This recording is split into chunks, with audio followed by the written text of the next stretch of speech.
পুষ্টি বিষয়ে কাজ করতে গিয়ে আমরা দেখতে পাচ্ছি যে আমরা যে বিষয়গুলো নিয়ে কাজ করি, মা ও শিশু স্বাস্থ্য এবং শিশুদের, বিশেষ করে শিশুদের অপুষ্টি থেকে ফিরিয়ে আনার জন্য যে কার্যক্রমগুলো এই মুহূর্তে সরকারি এবং বেসরকারি পর্যায়ে চলমান রয়েছে, তার মধ্যে আমার কাছে একটা বিষয় গ্যাপ মনে হয় যে প্রেগন্যান্সিতে আমরা যত বেশি কেয়ার নিতে মায়েরা আসছে, ঠিক ততটা পোস্টপার্টাম কেয়ার নিতে মায়েরা আসছে না।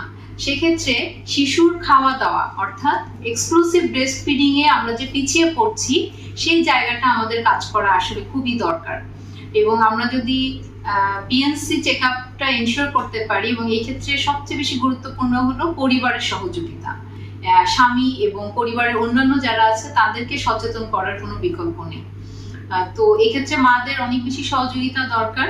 এছাড়াও নতুন নতুন যে বিষয় নিয়ে আমরা কাজ করছি, যেমন অ্যাডোলেসেন্ট নিউট্রিশন, আমাদের ন্যাশন ওয়াইড বেশ বড়সড় ভাবেই আমরা কাজ শুরু করেছি। এখানেও কিশোরীরা তারা অনেক বেশি স্বাস্থ্য কেন্দ্রে কম যায়। এটার মধ্যেও কিছু ট্যাবু তো আছেই। তারা মনে করে যে আমরা তো অসুস্থ না, আমরা কেন স্বাস্থ্য কেন্দ্রে যাব। আবার স্বাস্থ্য কেন্দ্রে গেলে কমিউনিটির মানুষ মনে করে যে তার নিশ্চয়ই কোনো গাইনিক ইস্যু আছে, তার কোনো সমস্যা আছে। এই ব্যাপারে তারা আসলে লজ্জাবোধ করে, যেটা আমার কাছে মনে হয়েছে অ্যাডোলেসেন্ট নিউট্রিশন নিয়ে কাজ করার ক্ষেত্রে একটা বড় প্রতিবন্ধকতা।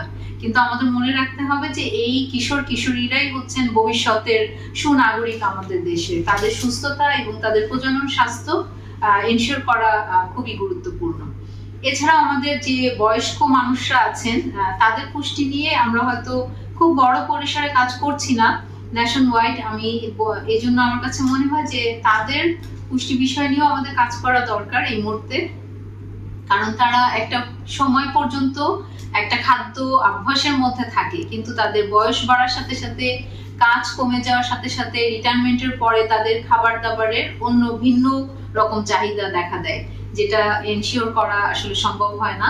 তো সেই জায়গাটাতেও আমাদের কাজ করা উচিত। এছাড়াও আমার মনে হয়েছে যে পুষ্টি বিষয়ে শিশুদেরকে ম্যালনিউট্রিশন থেকে দূরে রাখতে হলে আমাদের আরেকটা প্রতিবন্ধকতা, সেটা হলো বাল্যবিয়ে। অর্থাৎ কিশোরী বয়সে যারা মা হচ্ছে, তারা আসলে সঠিক সিদ্ধান্ত নিতে পারে না, শিশুর পুষ্টি এবং যত্ন নিশ্চিত করতে পারে না, পাশাপাশি নিজের স্বাস্থ্যেরও যত্ন নিতে পারে না, এবং তার স্বাস্থ্য ও প্রজনন স্বাস্থ্যের যে অধিকার রয়েছে, সেই অধিকারটা এখানে খর্ব হচ্ছে।